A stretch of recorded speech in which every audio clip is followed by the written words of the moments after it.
Hello, I'm Tanushki Tarika from Acknowledge Education. Today I'm very excited to present my curriculum plan for the children who are in 3 to 5 years old.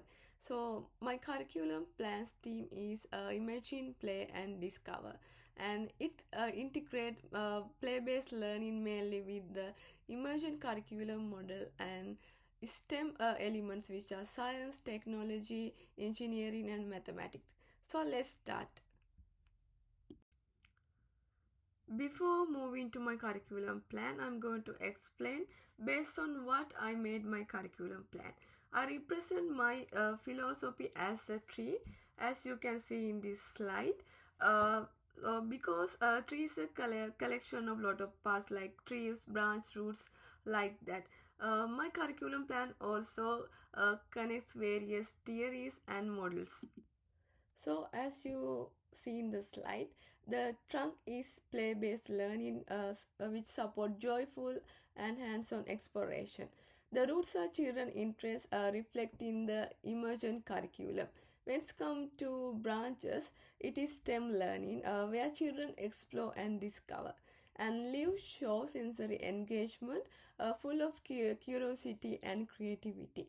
And the soil beneath is the Reggio Emilia philosophy, nature in relationships and community. Together, they create a curriculum of play, voice, and discovery. Now I will explain how my curriculum support developmental milestone of 3 to 5 years old children. Like a tree, each part support growth, especially play-based learning. It strengthens social and emotional skills.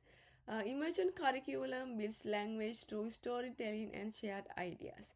When it comes to STEM and sensory play, it's develop thinking and physical skills like ramps for problem solving or clay for fine motor control. And finally, Reggio Emilia approach. It's help to holistic growth by valuing relationships and rich environments. Now we have come to the important part of my presentation. This is my weekly curriculum plan for 3 to 5 year old children. This weekly plan brings the philosophy of play, voice, and discovery into action. On Monday, children engage in dramatic play at the post office, exploring maths through measuring and storytelling. When it comes to Tuesday, it's all about sensory science like engaging in water flow, oblique, and expressive movement through dance. When it comes to Wednesday, it connects nature with learning, from garden bug hunts to clay sculpting for fine motor development. And Thursday activities linked to STEM and teamwork, STEM elements and teamwork. So children builds with loose parts, explore ramp outdoors and collaborate on puzzles. And Friday ends with inquiry based learning on weather like shadow play and celebration circle to reflect on the week. Each experience is intentionally linked to EYLF outcomes and designed to support holistic development through hands-on discovery. So this is the learning environment designed to execute my curriculum plan. As you can see in this slide, you can see dramatic play area, art and sensory studio, STEM bench, and quad areas like literacy tent and quad rest spot. Because normally 3 to 5 years children, they are not sleeping, they like to rest after play. So that's why I make a spot for the quad rest spot. So and you can also see the outdoor areas.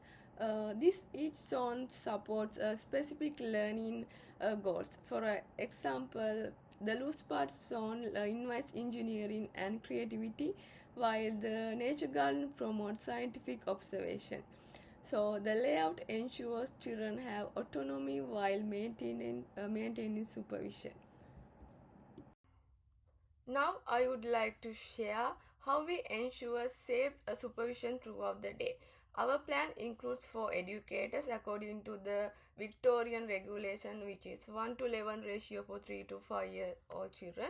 I represent every educator sight line through the dash lines, as you can see in this layout. each carefully positioned across indoor and outdoor learning zones.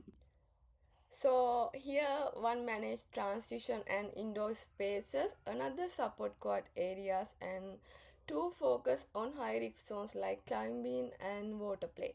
We increase supervision during transitions like mealtime and toileting because these are the areas which children are more likely to become separated and distracted. The main doors are visible to at least two staff always, and so we always take regular head counts and maintain clear team communication to make sure our children are safe while learning. These are the teaching strategies that I'm going to use. I use open ended questions during literacy and dramatic play, like asking things like what might happen next to support their thinking and language. So, I will use scaffolding helps when children face challenges like climbing or using sensory materials. I guide them step back and build confidence. I also going to use sustained shared thinking like building ramps or solving puzzles, and I also use STEM visual prompts to spark their curiosity and encourage children to think and discover independently. And finally, I always model language and behavior throughout the day to support social and emotional development. When it comes to assessment strategies, it is ongoing and authentic, especially anecdotal records and observation notes help to track developmental progress of children. And flow books and photo stories visually document learning. And also STEM journals capture children's ideas and outcomes. All of these tools align with EYLF outcomes and inform future planning, ensuring experiences. So as you know, everything has pros and cons. So I'm going to share what are the strengths and limitation of my curriculum plan. One strength is this plan is connected to in STEM elements within play. So it support inquiry based learning. So the flexible layout and international teaching promote child agency. However, the limitation include reliance on consistent staffing for supervision and need for ongoing reflection to ensure all voices are heard, especially those of quieter children.